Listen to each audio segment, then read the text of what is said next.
Hey everyone, welcome back. Today we're diving deep into Love and Basketball. Ooh, Love and Basketball, one of my favorites. It's a classic, right? But we're not just here to reminisce about the romance or the awesome basketball scenes. We're going deeper. We've got some super insightful articles. Oh yeah, some great analysis pieces. Exactly. And we're going to use them to figure out why this film still resonates so strongly after all these years. Mm. You know, why it still hits us right in the feels. It really does. For me, one of the things that's always stood out is how well Love and Basketball blends genres. Oh, yeah. Talk about that a bit. It's part coming-of-age story, part romance. And a huge part sports drama. It's like they took the best butts of all those and just... Put them in a blender. Yeah, made a perfect cinematic smoothie. Perfect analogy. And then there's that brilliant move of using the four quarters of a basketball game. Yes. Structure. Yes. To mirror Monica and Quincy's lives. You know, childhood sweethearts in the first quarter, high school rivals in the second, college stars in the third. And then that intense fourth quarter where their adult lives really unfold. Exactly. It's genius storytelling. It really is. And that structure, it goes beyond just being clever. How so? Well, think about it. Those four quarters, they're not just about basketball. I see what you mean. They represent the different stages of life. The wins, the losses, the timeouts we all need, and the way relationships evolve over time. It's a metaphor that sticks with you. Wow. I'm really looking at this film in a whole new way.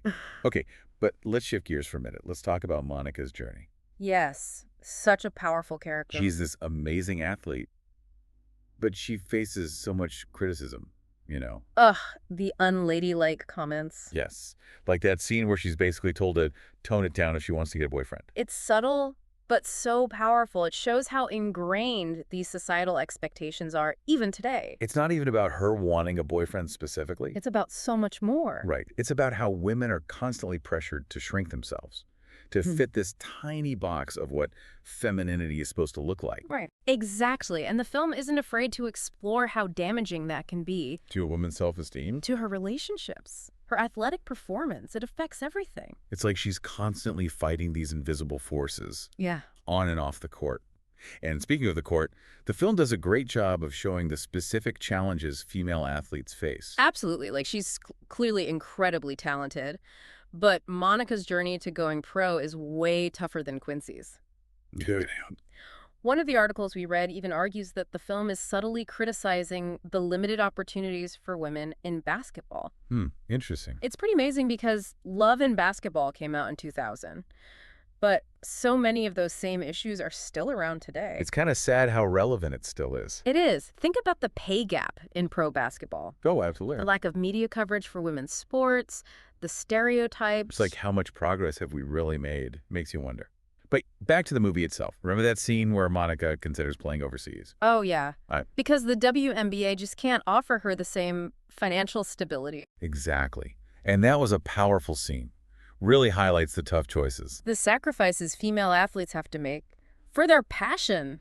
It makes you think, why is it still so hard for talented women to make a good living playing the sport they love? Like, it's not just about basketball anymore. You got it. It's about these deeper systemic issues, and those need to change. Big time. Okay, but let's not forget about Quincy's story, too. Right. The pressure on him is completely different. So different. He's got this incredible talent. The NBA is beckoning. And his dad, a former athlete himself, Keeps hammering home the importance of education, like nonstop. That's a tension a lot of young athletes deal with, right? That pull between going pro early Versus the security of a college degree. Yeah. It's a tough call. Quincy's dad, though, he's speaking from experience. So- He knows how quickly a sports career can end. Makes you think. And the film actually does a brilliant job of showing this visually, too. Oh, how so? Notice how Quincy's scenes at home are often shot in these warm close-ups. Emphasizing that family bond. Exactly. Yeah. But then his scenes on the court. Dynamic, fast-paced, all about the excitement and risk. It's like we're seeing both sides of his dilemma played out visually. Oh, and then there's that brutal scene where he blows out his knee. Oof, that scene. So hard to watch. I remember the first time I saw it, I was like, no, not Quincy. It's not just about the physical injury, though. Right. It's deeper than that. It's about dreams being shattered, the uncertainty of the future, how life can just change in a second. And suddenly, his dad's advice about education doesn't seem so preachy anymore. Right. It's like having a backup plan, a safety net. That can be crucial. not just in sports, but in life. Exactly. And I think that's one of the things that makes Love and Basketball so relatable. For sure, it's tapping into these universal experiences. Yeah, dilemmas we all face. That pressure to conform. The struggle to balance our dreams with, being practical. And figuring out who we are in the midst of it all. It's amazing. We started with this love story, then there's the sports drama, but now we're getting into these deeper questions about identity and societal pressure. Like peeling back the layers of an onion. And each layer is more and more fascinating. I'm hooked. Where do we go from here? Well, next we've got to talk about how Love and Basketball subtly weaves these themes into the context of a predominantly Black community. Okay, yeah, that's a whole other layer, It's not explicitly about race, but you can't ignore those nuances. especially within the world of basketball. Exactly. So buckle up because we're about to go even deeper. I can't wait. This deep dive is getting good. And it's so interesting how Love and Basketball kind of just sets all this against the backdrop of a Black community. It's true. You can't really separate the themes from that context. Exactly. It's not like the movie's explicitly about race. Right. But you can definitely feel those nuances, especially with basketball as the central theme. Totally. Like, think about Quincy's dad. Oh, and how he always talks about the pressure on young Black athletes to make it to the NBA. Yeah. It's like their success is seen as this victory for the whole community. Carrying the weight of representation on their shoulders, that's heavy stuff. It is. And one of the articles we read, it pointed out how this pressure, while inspiring, can also be a huge burden. Yeah, it's a double-edged sword, right? Mm. Fuels ambition, but also creates a sense of obligation. Absolutely. And then you layer on top of that Monica's experience as a woman in this space. Oh, for sure. It adds a whole other dimension. Right. She's not just striving for athletic excellence. She's navigating this world where expectations are shaped by both her gender and her race. It's intersectionality in action, and the film handles it so well. It does. It's not like she's giving speeches about it. No, it's more subtle. She challenges those preconceived notions through her actions, her sheer determination. And her refusal to let anyone dictate her path. Love that. It's inspiring for sure. But it also makes you think. About how much harder she has to work to prove herself. Exactly. And not just to the world, but maybe even to herself. Yeah, to reconcile those internalized expectations from society. Ooh, okay, that scene at the family barbecue where she gets challenged to a one-on-one. By Quincy's relative. Yeah. Yes. It seems like just a fun moment, but there's so much more to it. Totally. It speaks volumes about how basketball is woven into their culture. And how Monica, as a woman, has to constantly fight for her place within that tradition. She's claiming her right to be there, to be part of the legacy, and the music in that scene. Oh my gosh, the music, so good. It sets the perfect mood. That blend of hip-hop and R&B creates this atmosphere of joy, of celebration. But there's also that undercurrent of tension. Yes, like reflecting the unspoken expectations and Monica's determination to defy them. It's brilliant. Love and Basketball does such a great job of using simple moments to convey deeper meaning. It's so true. And it's not just Monica's journey either. Right. Quincy's got his own set of pressures. He does, even if they look different. His dad's constant reminders about education, well-intentioned, sure. But they also represent this fear. A fear of him falling into that trap of unrealized potential. The trap that so many young Black men face. Exactly. It's like he's trying to protect Quincy from a system that isn't always fair. And that makes Quincy's rebellious streak even more interesting. Oh, absolutely. He's not just rebelling against his dad. He's pushing back against those limiting expectations, those societal barriers. And that rebellion, it shows up in his relationship with Monica, too. Oh, yeah, in a big way. She challenges his ideas about women. About love. Or about success. Makes him confront his own biases and reevaluate what's truly important. And that's what makes their love story so captivating. It's not some surface-level romance. It's about two people trying to figure out who they are. Amidst all these societal forces trying to mold them into something they might not be. And it's not always pretty, right? Not at all. There's conflict, heartbreak, miscommunication. They make mistakes, hurt each other. It's real. It's messy, but ultimately hopeful. Yes. It reminds us that love isn't about finding the perfect person. It's about growing alongside someone. Supporting their ambitions. Accepting their flaws. All of it. And it's cool how the film uses basketball itself as this metaphor for their relationship. Oh, yeah. That back and forth on the court, the competition. The times they're in sync and the times they're totally off. It mirrors the ups and downs of their love story perfectly. It's like their lives are intertwined with the game. And their love is expressed through those intense, passionate moments on the court. Speaking of intense moments, Yeah. that ending, we got to talk about that ending. Oh, we do. It's probably the most debated part of the whole film. And for good reason. It's unconventional, it's ambiguous. Leaves you with more questions than answers. But that's also what makes it so brilliant, right? Absolutely. It's thought-provoking. So we see Monica heading to Europe to play pro. Quincy's back in LA. Seems like he's made peace with his wife, coaching high school ball.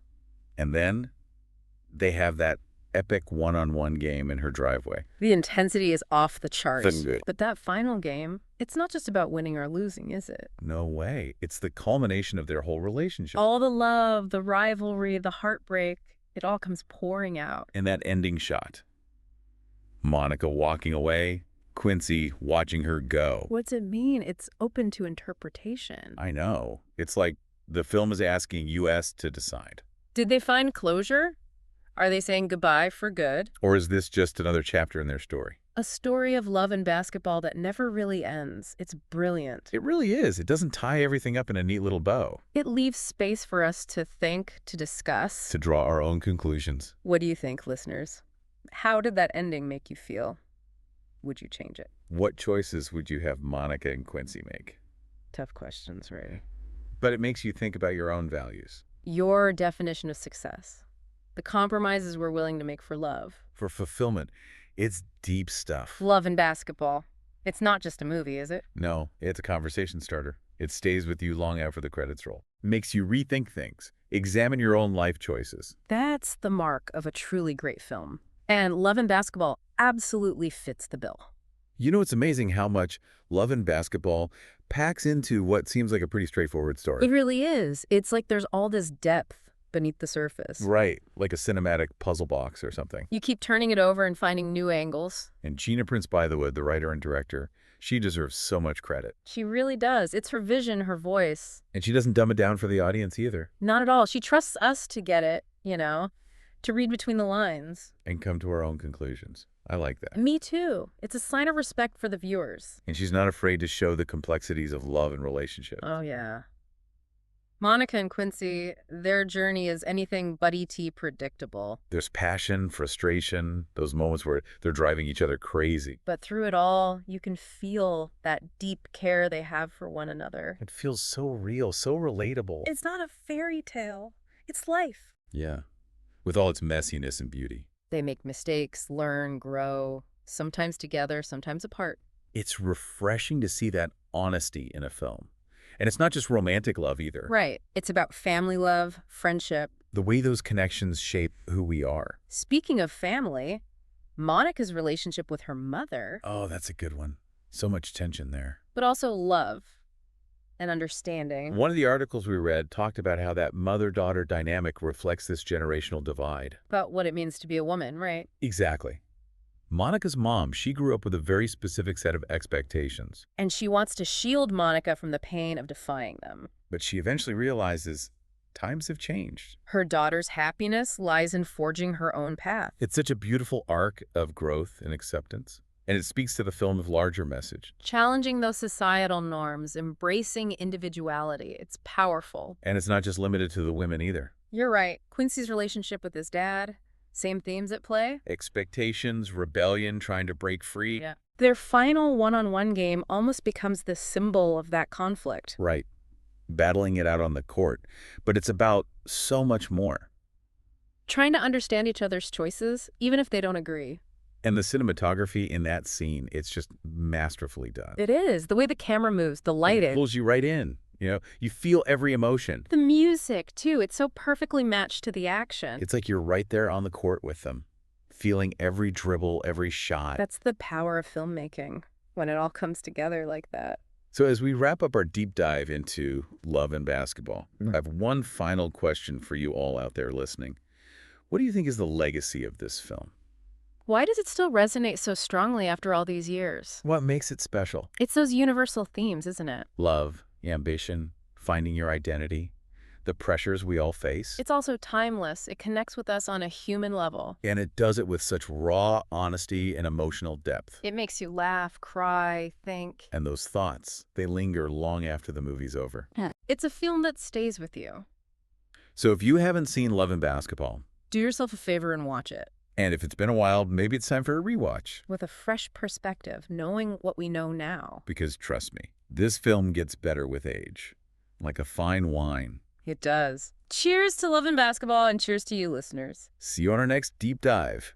We'll have another fascinating topic ready to go. Until then, keep those conversations going.